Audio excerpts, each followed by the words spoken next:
Ya sebenarnya tuh ada faktor-faktor dari makanan itu yang harus kita perhatikan juga pada saat anak sarapan. Yang pasti harus ada karbohidratnya dan yang pasti ada seratnya juga. Kita cuma dapat satu sih.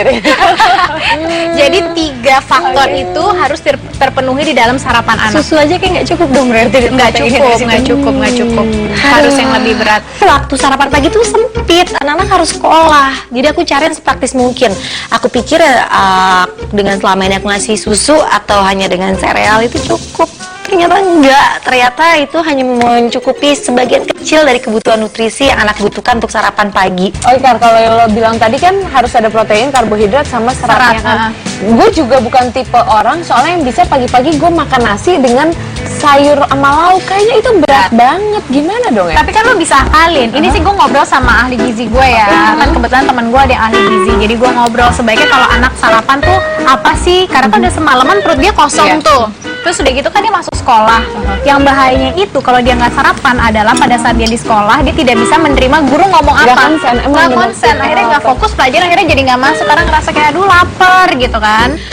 Jadi sebenarnya sarapan pagi itu sangat penting dan aku harus merubah pola sarapan pagi anak aku. Kembali ke seperti waktu mereka masih bayi-bayi, sebelum mereka sekolah dengan sarapan pagi yang full, yaitu memang harus ada karbohidrat, protein, mineral, serat, vitamin, semuanya harus lengkap.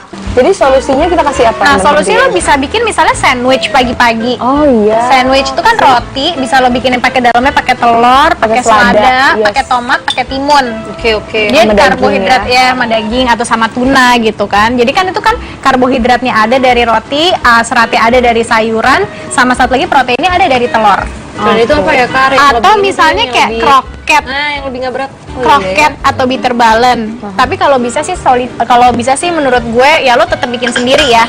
Bukan yang nugget-nuggetan tuh bikin sendiri ya? Bikin. Gue selama ini selalu beli soalnya. Karena kan kalau beli yang pasti kita nggak tahu dalamnya sebenarnya apa isinya. Dan tergantung lagi rajin apa enggak. Yang kedua ada bahan pengawetnya. Iya sih. Kalau bisa menghindari. Emang bahan gampang nggak pengawet bikin nugget gitu?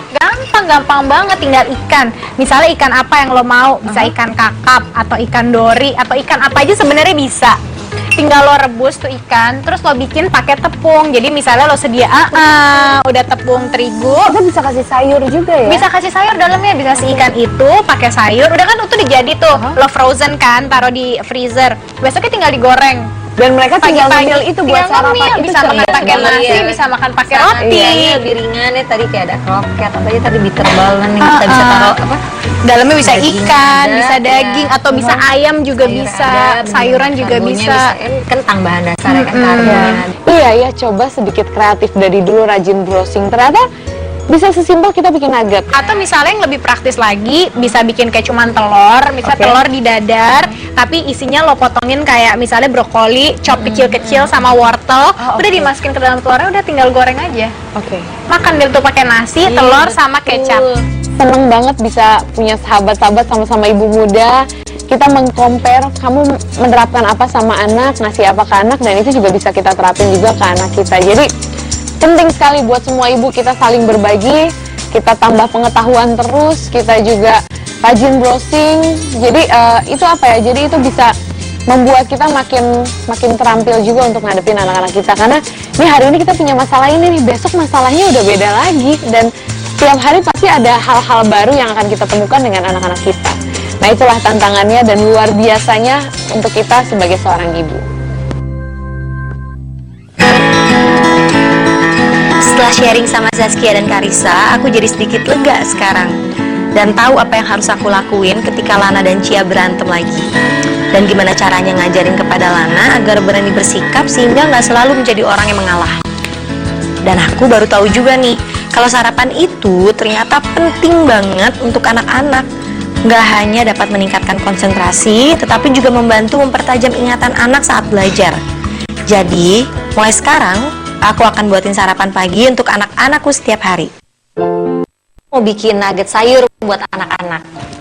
Kenapa nugget sayur? Karena di dalamnya nggak cuma ada proteinnya aja, tapi juga ada serat.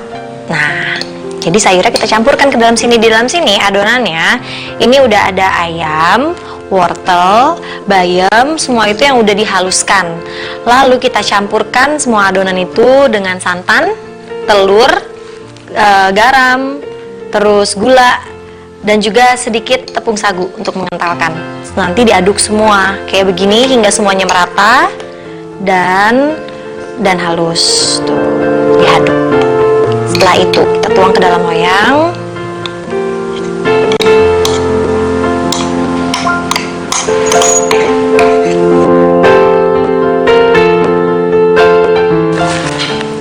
Buat yang ingin menambahkan sayur lebih banyak agar lebih banyak seratnya juga bisa. Lalu kita cetak. Seperti pagi ini aku buatin sarapan yang simple dan mudah dibawa. Jadi walaupun gak bisa dimakan di rumah, mereka bisa makan saat di mobil atau di sekolah. Jadi gak ada alasan untuk gak sarapan dengan nutrisi yang full. Senang deh lihat anak-anak aku begini sambil makan makanan buatan aku.